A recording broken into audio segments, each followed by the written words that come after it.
بسم الله الرحمن الرحيم. عن أبي الدرداء رضي الله تعالى عنه قال قال رسول الله صلى الله عليه وسلم من صلى علي حين يصبح 10 وحين يمسي 10 أدركته شفاعتي يوم القيامة. حضرت ابو الدرداء رضی اللہ تعالیٰ عنہ نے حضور اقدس صلی اللہ علیہ وسلم کا ارشاد نقل کیا ہے کہ جو شخص صبح اور شام مجھ پر 10 مرتبہ درود شریف پڑھے اس کو قیامت کے دن میری شفاعت پہنچ کر رہے گی. فائدہ: علامہ سخاوی رحمۃ اللہ علیہ نے متعدد احادیث سے درود شریف پڑھنے والے کو حضور صلی اللہ علیہ وسلم کی شفاعت حاصل ہونے کا مژدہ نقل کیا ہے. حضرت ابو بکر صدیق رضی اللہ تعالیٰ عنہ کی حدیث سے حضور صلی اللہ علیہ وسلم کا یہ ارشاد نقل کیا ہے: جو مجھ پر درود پڑھے قیامت کے دن میں اس کا سفارشی بنوں گا. اس حدیث پاک میں کسی مقدار کی بھی قید نہیں. حضرت ابو ہریرہ رضی اللہ تعالیٰ عنہ کی ایک اور حدیث سے درود نماز کے بعد بھی یہ لفظ نقل کیا ہے کہ میں قیامت کے دن اس کی گواہی دوں گا اور اس کے لیے سفارش کروں گا. حضرت رویفع بن ثابت کی روایت سے حضور صلی اللہ علیہ وسلم کا یہ ارشاد نقل کیا ہے کہ جو شخص یہ درود شریف پڑھے: اللہم صلی علی محمد وانزل المقعد المقرب عندک یوم القیامہ، اس کے لیے میری شفاعت واجب ہے. علامہ سخاوی رحمۃ اللہ علیہ نے حضرت ابو ہریرہ رضی اللہ تعالیٰ عنہ کی روایت سے نقل کیا ہے کہ جو شخص میری قبر کے پاس درود پڑھتا ہے میں اس کو سنتا ہوں، اور جو شخص دور سے مجھ پر درود پڑھتا ہے اللہ جل شانہ اس کے لیے ایک فرشتہ مقرر کر دیتے ہیں جو مجھ تک درود کو پہنچائے، اور اس کے دنیا و آخرت کے کاموں کی کفایت کر دی جاتی ہے، اور میں قیامت کے دن اس کا گواہ یا سفارشی بنوں گا. یا کا مطلب یہ ہے کہ بعض کے لیے سفارشی اور بعض کے لیے گواہ. مثلا اہل مدینہ کے لیے گواہ، دوسروں کے لیے سفارشی، یا فرما برداروں کے لیے گواہ اور گنہگاروں کے لیے سفارشی وغیرہ بنوں گا.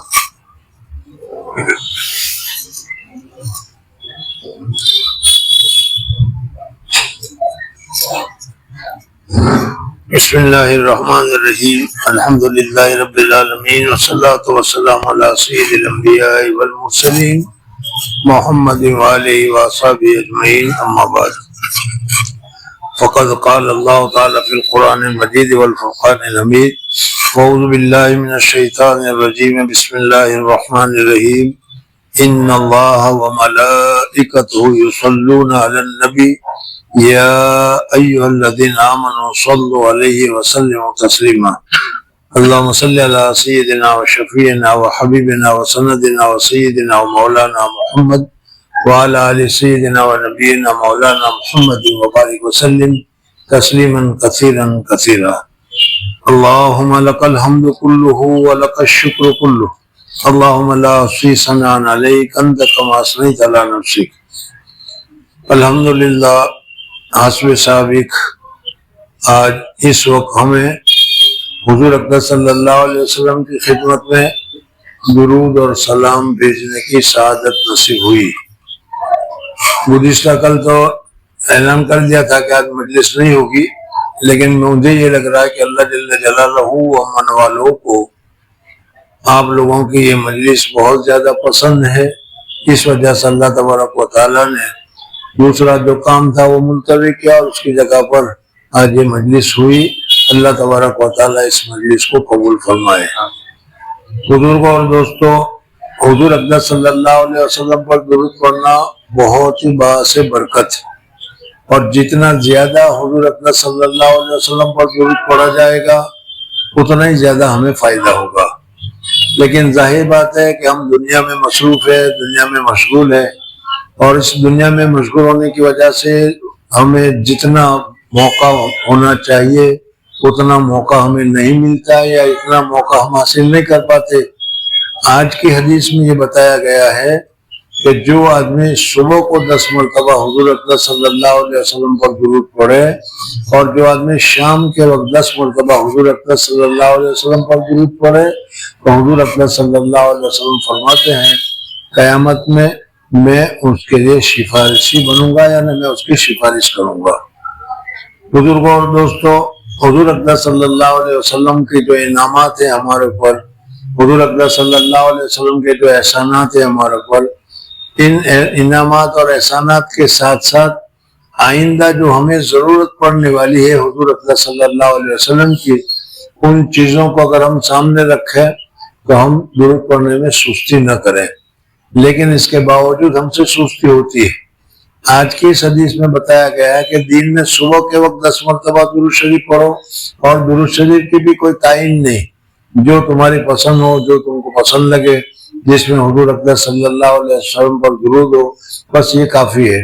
10 مرتبہ صبح کو پڑھو، 10 مرتبہ شام کو پڑھو، تو حضور اقدس صلی اللہ علیہ وسلم فرماتے ہیں کہ میرے لیے اس کی سفارش واجب ہو جائے گی، اور میں اس کے لیے سفارش کروں گا۔ قیامت کے دن حضور اقدس صلی اللہ علیہ وسلم کی سفارش کے متعلق آپ حضرات کے سامنے پہلے تفصیل کے ساتھ گزر چکا ہے کہ قیامت میں جب اللہ جل جلالہ و من والہ پہلی مرتبہ جب سور پھونکیں گے تو اس وقت یہ دنیا ساری تتر بتر ہو جائے گی، ساری ٹوٹ پھوٹ کر ختم ہو جائے گی۔ یہ بڑے بڑے پہاڑ جو وزنی پہاڑ لگ رہے ہیں وہ روئی کے گالوں کی طرح اڑتے پھریں گے۔ سورج، چاند، آسمان، زمین سب تباہ کر دیا جائے گا ایک سور میں، اور پھر کئی سالوں تک اسی حالت میں پڑا رہے گا۔ پھر اس کے بعد اللہ جل جلالہ و من والہ جب چاہیں گے تو اللہ تبارک و تعالی حضرت اسرافیل علیہ السلام کو کہیں گے کہ دوسری مرتبہ سور پھونکو۔ اس دوسری مرتبہ سور پھونکنے کے ساتھ ہی حضرت آدم علیہ السلام سے لے کر قیامت تک جتنے بھی انسان ہیں، جہاں بھی ہوں گے، جہاں بھی دفن ہوئے ہوں گے یا جس جگہ پر بھی ہوں گے، بارش گرتی ہے اور سبزہ پیدا ہو جاتا ہے، اسی طریقے سے اللہ تبارک و تعالی ہر ایک انسان کو پیدا فرما دیں گے۔ اس میں بھی مزید تفصیل یہ ہے کہ سب سے پہلے جب دوسرا سور پھونکا جائے گا تو سب سے پہلے حضور اکرم صلی اللہ علیہ وسلم اپنی قبر مبارکہ سے باہر آئیں گے۔ حضرت حضور اکرم صلی اللہ علیہ وسلم کے ساتھ حضرت ابوبکر صدیق رضی اللہ تعالیٰ عنہ، حضرت عمر فاروق رضی اللہ تعالیٰ عنہ، حضرت عیسیٰ علیہ السلام، یہ سب کے سب قبر مبارک سے باہر آئیں گے۔ اور ان کے باہر آنے کے ساتھ سب سے پہلے جنت البقیع میں یعنی مدینہ منورہ میں جو مدفون ہے وہ سارے مردے ان کے ساتھ ہو جائیں گے، اور پھر اس کے بعد جنت المعلیٰ یعنی مکہ مکرمہ کا جو قبرستان ہے اس میں جو دفن ہے وہ آئیں گے، اور دنیا میں پھر جہاں جہاں کہیں بھی جو بھی ہوگا وہ سب کے سب پیدا ہو جائے گا، اللہ تعالیٰ سب کو پیدا کر دیں گے۔ اس وقت جو زمین ہے یہ تو سب ٹوٹ پھوٹ کر ختم ہو جائے گی، لیکن ان انسانوں کو پھر جو دوبارہ اللہ تبارک و تعالیٰ حشر کریں گے اور پیدا کریں گے، جمع کریں گے، تو وہ حضرت آدم علیہ السلام سے لے کر قیامت تک کے لیے ہوں گے۔ اس کی تعداد کو تم سنتے چلے جاؤ، شمار کرتے ہی چلے جاؤ، وہ تعداد تمہارے سمجھ میں آنے والی نہیں ہے، لیکن جتنے بھی ہو اللہ جل جلالہ و من والہ ایک ایسی سیدھی لیولنگ زمین دوسری بنائیں گے، اور اس لیولنگ زمین کے متعلق حدیث میں آتا ہے کہ ایسی لیولنگ ہوگی کہ اس کونے پر کھڑا ہوا آدمی اس کونے میں کھڑے ہوئے آدمی کو دیکھ سکے گا، جو بات کی جا رہی ہے وہ سن سکے گا، اس طریقے سے سارا کا سارا نظام ہوگا۔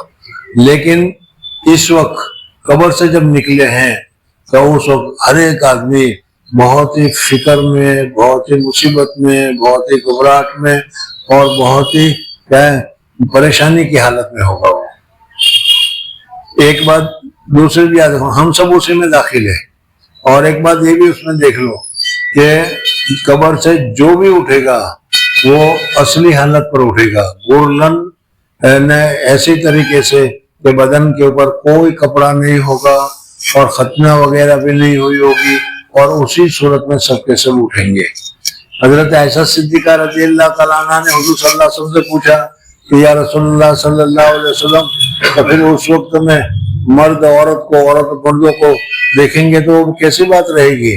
حضور اکرم صلی اللہ علیہ وسلم نے فرمایا کہ اس وقت پریشانی اور مصیبت اور فکر اتنی ہوگی کہ جس کی وجہ سے ایک دوسرے کو دیکھنے کی طرف توجہ ہی نہیں جائے گی، ہر ایک آدمی اپنی اپنی مصیبت، اپنی اپنی پریشانی میں ہوگا۔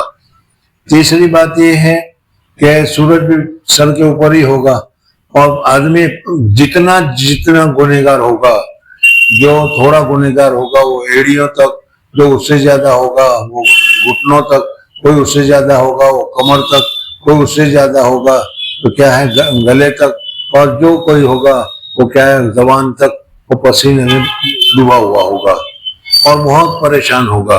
اور پھر اس صورت میں کیا ہے کئی سالوں تک، یہ بھی یاد رکھو کہ دوسرا سور پھونکنے کے بعد دوسرے ہی دن حساب کتاب نہیں ہونے والا ہے، ایک لمبی مدت تک پریشان حال ہوں گے۔ ادھر ادھر لوگوں کی حالت یہ ہوئی۔ اللہ جل جلالہ ومن والہ ان دنوں میں ہمارے گناہوں کو دیکھتے ہیں۔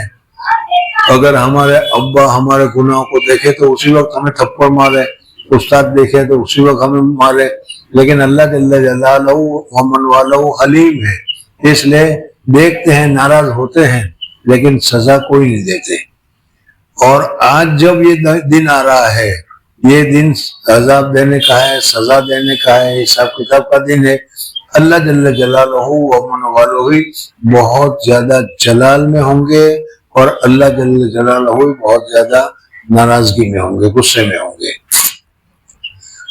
اس وقت ہم دنیا میں ہز ہائنس شہنشاہ سمجھنا، اور جہانگیر یا شاہ جہاں یا جو بھی الفاظ جس آدمی کے لیے بولنا چاہے بول سکتے ہیں۔ دنیا میں بہت سارے لوگ بنے بیٹھے ہیں، بادشاہ بنے بیٹھے ہیں، شاہ بنے بیٹھے ہیں، راجا بنے بیٹھے ہیں، جو بھی ہیں۔ اس دن نہ کوئی شاہ ہوگا نہ شہنشاہ ہوگا۔ اللہ جل جلالہ انتہائی جلال میں ہوں گے، اور جلال میں ہو کر خود اللہ تبارک و تعالیٰ ہی پوچھیں گے این الملوک، ارے وہ دنیا کے جو شہنشاہ تھے، شاہ جہاں تھے، سمجھنا ہز ہائنس تھے، راجا دھکار تھے، وہ سب کہاں ہیں؟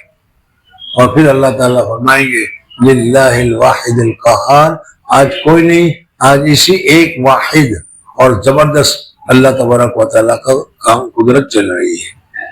کئی زمانہ اس میں لگ جائے گا، ہم لوگ سارے کے سارے پریشان ہوں گے۔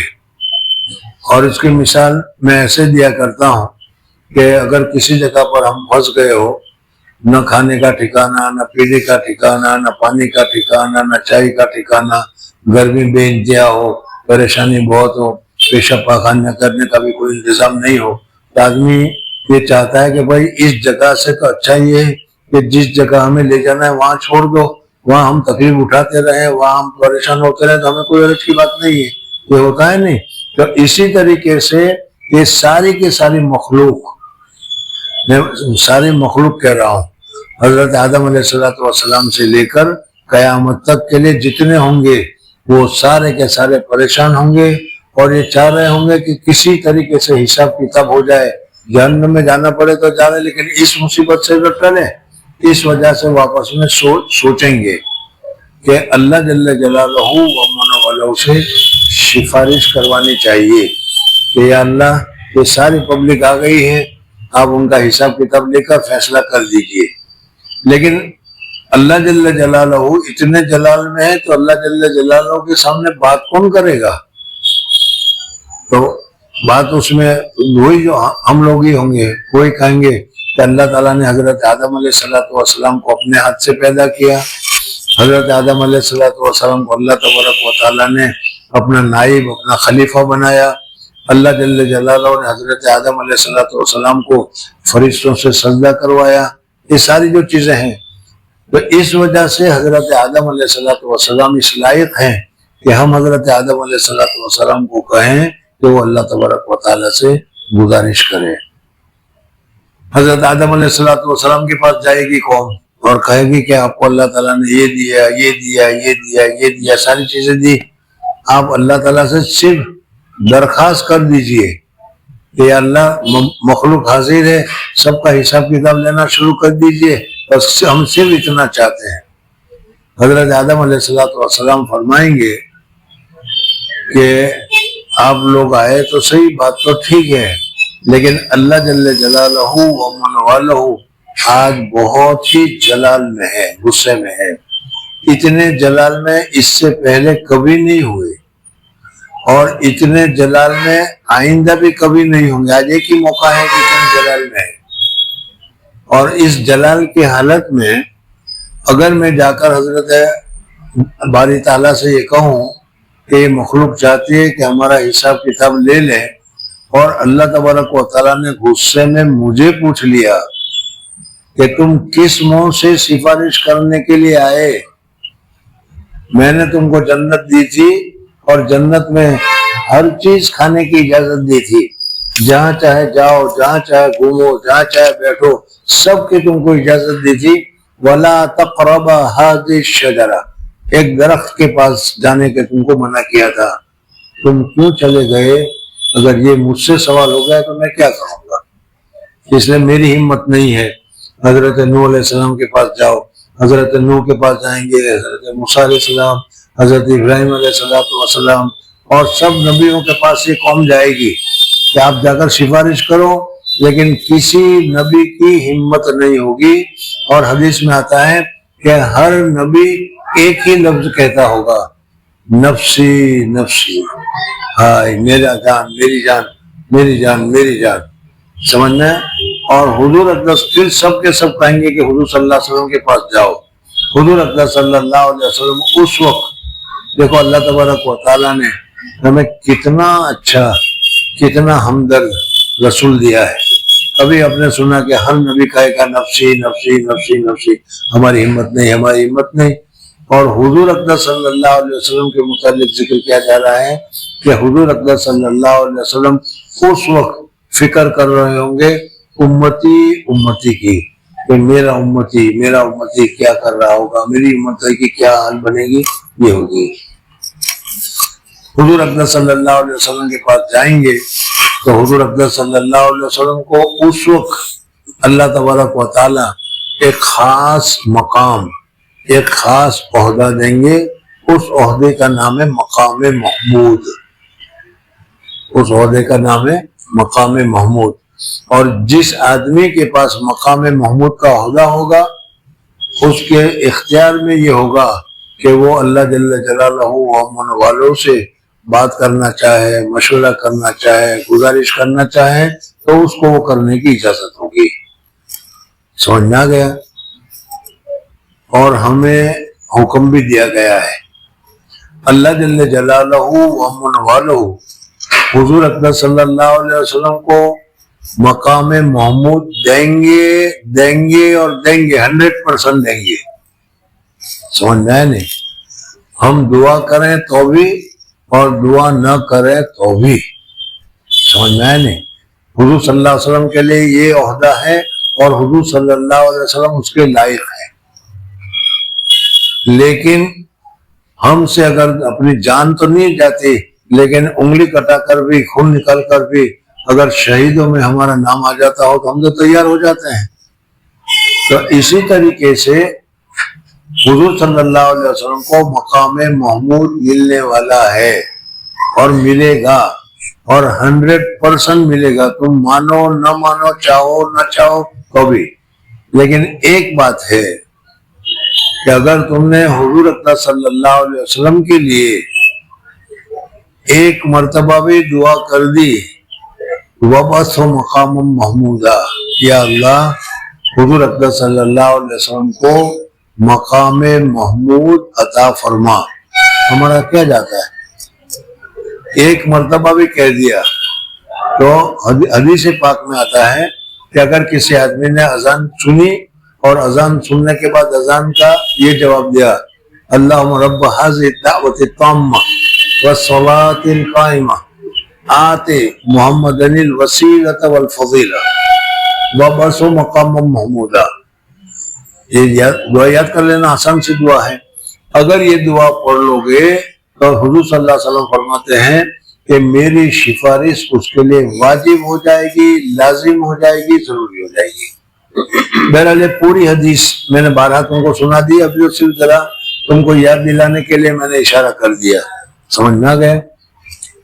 تو ہم لوگ دنیا میں جس طریقے سے ہم دنیا میں زندگی گزار رہے ہیں, یا دنیا میں آج کل جو ہماری حالت ہے, ہر ایک کو معلوم ہے کہ کوئی کس طریقے سے اپنی زندگی گزار رہا ہے. اللہ کے اطاعت والی زندگی گزار رہا ہے یا اللہ کے نافرمانی والی زندگی گزار رہا ہے۔ جو لوگ یہ سمجھ رہے ہوں کہ ہم اطاعت اور فرما برداری والی زندگی گزار رہے ہیں، 5 مرتبہ ہم نماز پڑھ رہے ہیں، صحیح ہے پڑھ رہے ہیں، اللہ تعالیٰ قبول فرمائے، لیکن مسائل کے اعتبار سے جیسی خشوع اور خضوع والی نماز ہونی چاہیے، کیا ہم سے ایسی نماز ادا ہوتی ہے؟ گھر والوں نے تم کو کیا ہے آم لانے کے لیے بھیجا بازار میں، اور بازار میں سے سڑے ہوئے یا خراب قسم کے آم لے کر آ گئے تو گھر میں گھسنے دے گا تمہیں؟ بھائی تمہیں پیسے دیے تھے، اچھے آم منگائے تھے، اچھے آم کیوں نہیں لائے؟ تو ہمیں صحیح خشوع اور خضوع والی نماز پڑھنے کا حکم دیا تھا، اور جب ہم خشوع اور خضوع والی نماز لے کر نہیں جائیں گے تو پھر ہمارا کیا حال ہوگا؟ لیکن یہ تو اللہ تبارک و تعالیٰ کا فضل ہے، کرم ہے۔ اس وقت اللہ تبارک و تعالیٰ کا ہمارے پر رحم ہے، کرم ہے کہ اگر آدمی نماز پڑھتا ہے اور نماز میں ذرا سی دیر بھی اللہ اکبر تکبیر تحریمہ کتنی دیر لگتی ہے، تکبیر تحریمہ کہتے وقت بھی اگر اس کا خشوع اور خضوع ہے تو وہ اسی ذرا سا خشوع خضوع کو اللہ تعالیٰ پوری نماز کے لیے قبول کر لیتے ہیں۔ جماعت کے ساتھ نماز پڑھنے کے فائدے میں یہ ہے کہ اللہ تبارک و تعالیٰ، حضرت ثانی رحمۃ اللہ تعالیٰ نے لکھا ہے کہ اللہ جل جلالہ ومن والو جب کسی چیز کو قبول کرتے ہیں تو تھوڑی تیری نماز، تیری اچھی نماز، تیری اچھی نماز، تیری اچھی نماز، چلو 3 کی قبول کر لیا اور دوسرے کے منہ پر مار دی، ایسا نہیں کرتے ہیں۔ اللہ قبول کر لیتے ہیں تو پھر سب کی قبول کر لیتے ہیں، سمجھ میں؟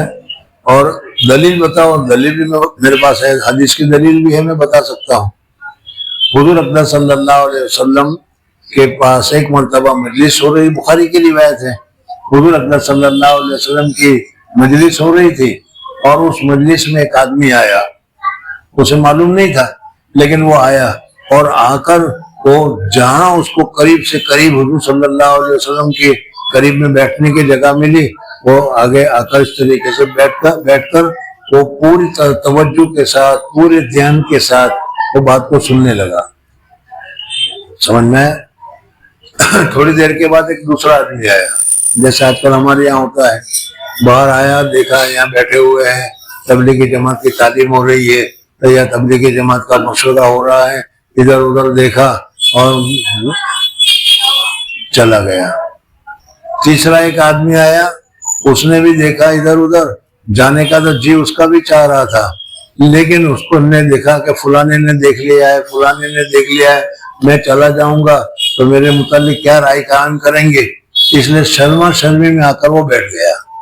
یہ 3 قسم کی چیزیں بخاری شریف میں موجود ہیں۔ حضور صلی اللہ علیہ وسلم کی مجلس پوری ہوئی، حضور صلی اللہ علیہ وسلم کی مجلس پوری ہوئی تو اللہ تبارک و تعالیٰ نے خود پیغام بھیجا وہاں سے کہ ابھی تمہاری مجلس میں 3 قسم کے آدمی آئے تھے۔ ایک آدمی نے تو ہماری بات کا بہت اہتمام کیا اور بہت قدر کی، ہم نے بھی اس کی قدر کی کہ جب ہم نے سب کو معاف کر دیا تو اس کو بھی معاف کر دیا۔ دوسرا آدمی آیا تھا، اس نے زیادہ اہتمام تو نہیں کیا، لیکن حدیث کے جو الفاظ ہے وہ بتا رہا ہوں کہ شرما شرمی میں وہ بیٹھ گیا۔ اللہ تعالیٰ فرماتے ہیں کہ شرما شرمی میں نے بھی اس کی مغفرت فرما دی، کہ میں سب کی مغفرت فرما دوں اور اس ایک کی مغفرت نہ فرماؤں تو مجھے شرم لگی، تو شرما شرمی میں نے اس کی مغفرت فرما دی۔ اور تیسرا،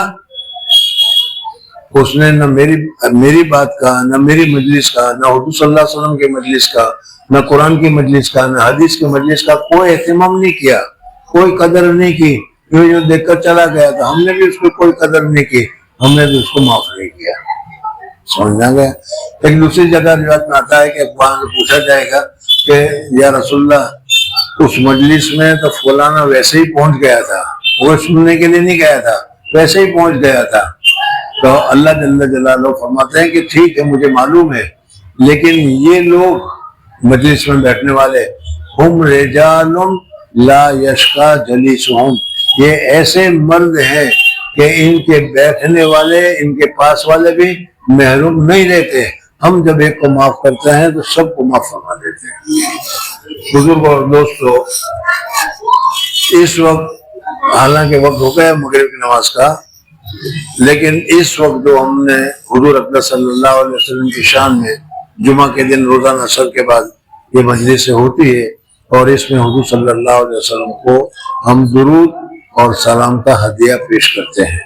ابھی حدیث میں تم نے سنا کہ کسی دوسرے بڑے آدمی کے پاس، گورنر جنرل کے پاس، وڈا پردھان کے پاس، یا رئیس جمہوریہ کے پاس، راستہ پرمکھ کے پاس کوئی پیغام یا کوئی بات پہنچانی اور فقط کہتے میرا سلام کہہ دینا، اتنا ہی کہنا ہو تو کتنی مشکل ہوتی ہے اور کتنی مشکل سے پہنچتا ہے.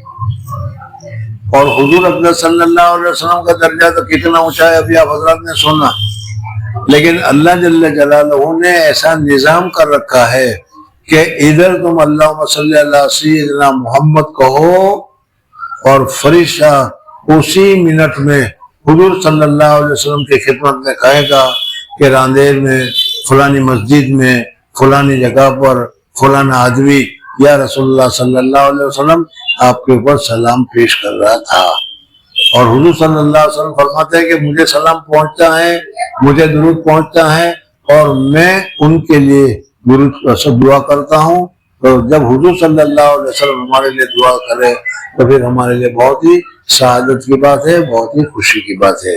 بہرحال حضور اقدس صلی اللہ علیہ وسلم پر ہر آن اور ہر حال میں چلتے پھرتے بھی کثرت کے ساتھ درود شریف پڑھنے کی ضرورت ہے. حضور صلی اللہ علیہ وسلم ہمیں قبر میں بھی کام آئیں گے. قبر میں بھی سب سے پہلے یہ ایک دوسری بات ہے، وقت ختم ہو گیا، کہ قبر میں ہم نے مردوں کو دفن کرتے ہیں، دفن کیا، مٹی ڈال دی، مٹی ڈال کر دعا وغیرہ کر دی اور دعا کر کے ہٹے، تو ہٹنے کے ساتھ ہی دو فرشتے منکر اور نکیر اسے کہتے ہیں، وہ آ کر دانا انگوٹھا پکڑتے ہیں. تو وہی مردہ جس کو ہم دفن کر کے آئے تھے وہ سیدھا قبر میں بیٹھ جاتا ہے. اب تم کو کہ سر میں لگ جائے گا، وہ گیا، وہ وہاں ختم ہوگی بات. اب تو کیا سارا مسئلہ ہی دوسرا ہے. قبر میں اٹھ کر بیٹھ جاتا ہے اور اس کا کفن وغیرہ ہے وہ بھی نیچے آ جاتا ہے، اور آ کر وہ فرشتے 3 سوال پوچھتے ہیں. ان 3 سوال میں سے ایک سوال یہ ہے کہ جہاں بھی ہو وہاں سے مدینہ منورہ تک، یہ نہیں سمجھنا، یہ دنیا مت سمجھو، عالم آخرت ہے. تو سارے پردے ہٹا دیے جاتے ہیں اور حضور اقدس صلی اللہ علیہ وسلم مدینہ منورہ میں اپنی قبر مبارک میں زندہ ہے، بیٹھے ہوئے نظر آتے ہیں. فرشتہ پوچھتا ہے وہ کون ہے؟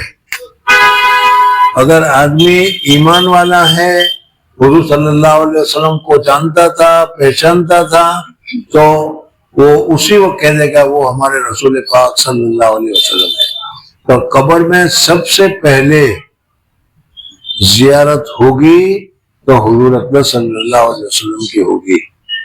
اور جب قبر میں پہلی زیارت حضور صلی اللہ علیہ وسلم کی ہے تو پھر جتنے منازل آئیں گے، جتنے جگہ آئے گی، سب میں حضور صلی اللہ علیہ وسلم کی ہمیں ضرورت پڑنے والی ہے. اس وجہ سے زیادہ درود شریف پڑھیں. اللہ تعالیٰ مجھے بھی اور آپ حضرات کو بھی زیادہ سے زیادہ درود پڑھنے کی سعادت اور توفیق نصیب فرمائیں. سبحان اللہ و بحمدہ، سبحانک اللہم و بحمدک، نشہد ان لا الہ الا انت، نستغفرک و نتوب الیک. 5 منٹ کا وقت باقی ہے. ابھی اذان میں شاید 5 منٹ ہے نا، 5 منٹ کا وقت باقی ہے. ضائع نہ کرو وقت کو، اور 5 منٹ بھی درود پڑھتے لگ جاؤ. ہو سکتا ہے کہ اس 5 منٹ کا کوئی درود تمہارا قبول ہو جائے اور ساری زندگی کی پریشانی ختم ہو جائے.